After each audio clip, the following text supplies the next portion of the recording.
selamat siang. Kami dari kelompok 1 pada saat ini akan memaparkan hasil diskusi kami dengan materi tentang pengantar statistik. Dengan materi yaitu seperti pengertian dari statistik, pembagian statistik berdasarkan ruang lingkup penggunaannya, pembagian statistik berdasarkan cara pengolahan datanya, dan peran dan fungsi dari statistik. Pengertian statistik. Statistik adalah hasil data yang ditampilkan dalam bentuk grafik, tabel, dan lain sebagainya. Secara umum, statistik banyak digunakan dalam berbagai bidang studi seperti ekonomi, bisnis, manufaktur, pemasaran, dan lainnya. Pengertian statistik berdasarkan ruang lingkup penggunaannya. Berikut adalah pembagian statistik berdasarkan ruang lingkup penggunaannya. 1. Statistik pendidikan. Statistik sumber daya manusia. 7. Statistik perencanaan kota dan wilayah. 8. Statistik teknik dan industri. 3. Pembagian statistik berdasarkan cara pengolahan datanya. A. Statistik deskriptif. B.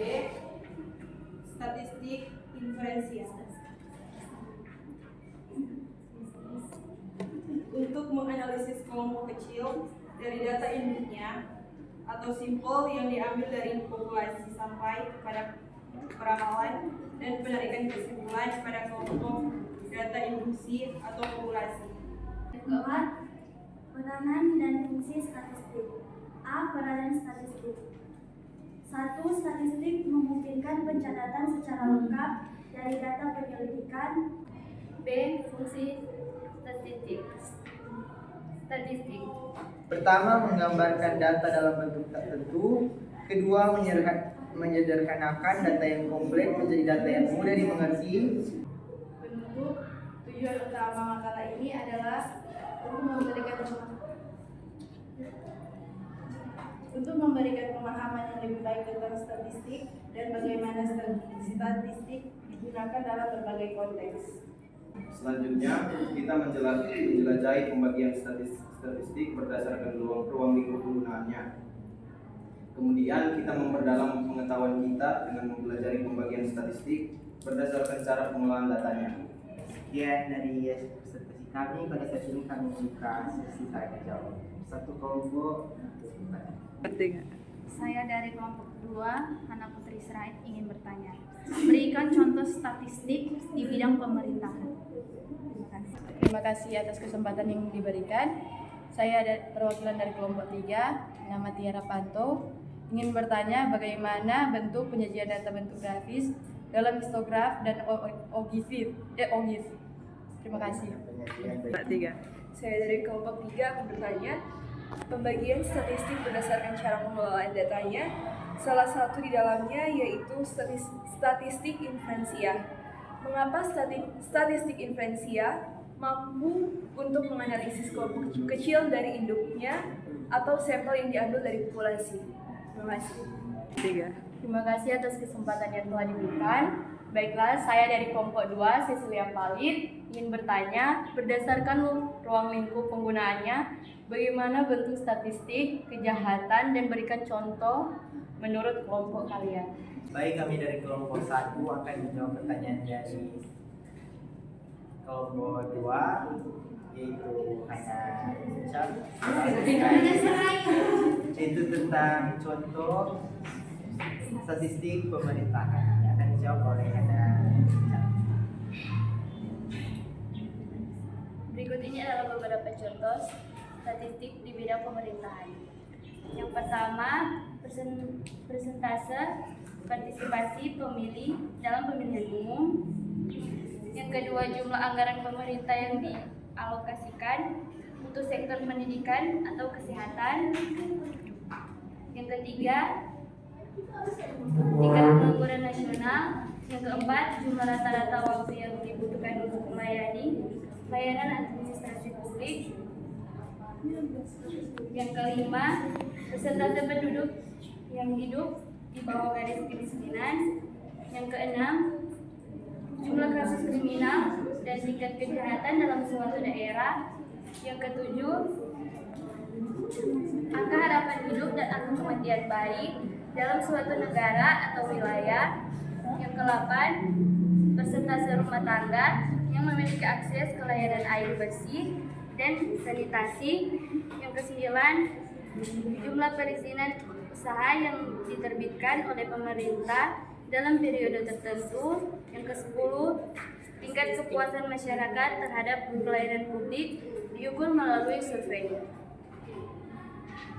Sekian jawaban dari kami. Apakah hanya Sirai ada tanggapan? Terima kasih atas jawabannya. Saya merasa mengerti atas penjelasannya. Baik, kami dari kelompok 1 akan menjawab pertanyaan dari kelompok 3, yaitu pertanyaan dari Tiara Panto, yaitu bagaimana bentuk penyajian data histogram dan motif dalam bentuk grafis dalam statistik deskriptif, yang akan dijawab oleh Erika Sandas.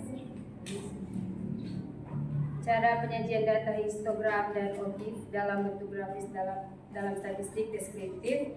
Yang pertama, histogram ada gambar batang-batang yang mewakili frekuensi atau jumlah pengamatan dalam setiap interval data.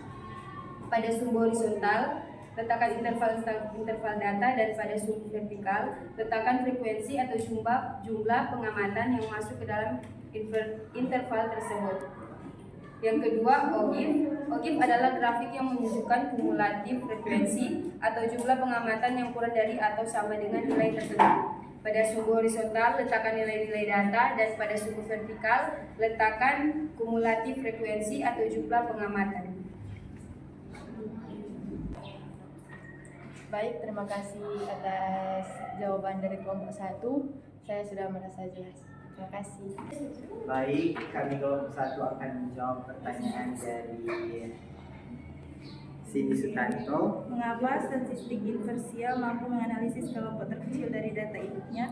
Karena meskipun sampel data yang diambil relatif lebih kecil dari populasi secara keseluruhan, statistik inferensial memiliki metode yang dirancang secara matematis untuk membuat generalisasi yang andal tentang populasi berdasarkan sampel. Dengan kata lain, statistik inferensial memanfaatkan konsep probabilitas untuk mengukur sejauh mana hasil yang diperoleh dari sampel mungkin merepresentasikan karakteristik populasi secara akurat.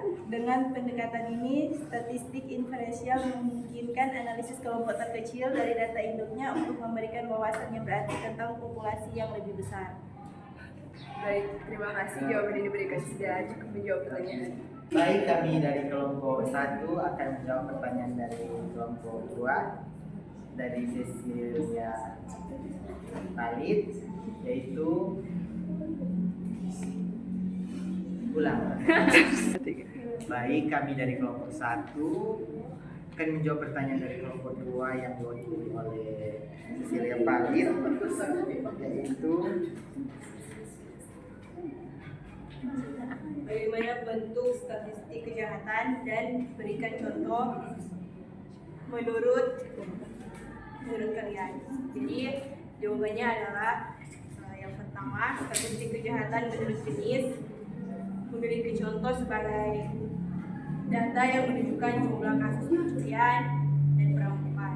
Dan yang kedua, statistik kejahatan menurut wilayah yang memiliki contoh sebagai data yang membandingkan angka kejahatan di berbagai wilayah kota atau negara. Dan yang ketiga, statistik kejahatan menurut usia pelaku yang contohnya seperti data yang identifikasi kelompok usia yang paling sering terlibat dalam berbagai jenis kejahatan. Terima kasih atas jawaban yang telah diberikan. Saya cukup merasa kelas.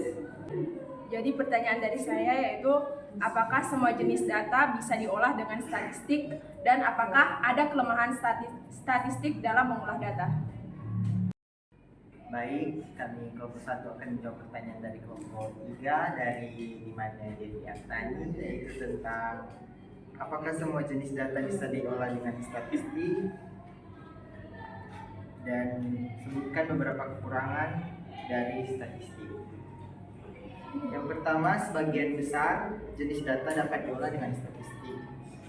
Statistik adalah alat yang kuat untuk menganalisis dan menggambarkan data dalam berbagai bentuk. Contohnya data kuantitatif, data kualitatif, data diskrit, data kontinu, data kronologis, data eksperimental. Dan selain itu, statistik memiliki beberapa kekurangan, yaitu ketergantungan pada data yang tersedia, asumsi yang salah atau tidak terpenuhi, pengambilan sampel yang tidak representatif, tidak dapat menunjukkan kausalitas, kelima interpretasi yang salah, enam pengaruh outliers, dan ketujuh manipulasi data yang tidak etis. Sekian. Terima kasih atas jawabannya. Saya sudah merasa jelas atas jawaban dari kelompok 1. Baik, dari sisi tanya jawab dan presentasi kami dapat ditarik kesimpulan dengan memperoleh pemahaman mendalam tentang pengertian, pembagian berdasarkan ruang lingkup dan datanya, serta peranan dan fungsi statistik, kita dapat mengetahui betapa pentingnya konsep ini dalam bentuk pandangan dunia kita. Kesimpulannya, statistik tidak hanya menghadirkan angka-angka, tetapi juga memberikan dasar untuk pengambilan keputusan yang cerdas dan informasi yang lebih baik di berbagai bidang. Sekian.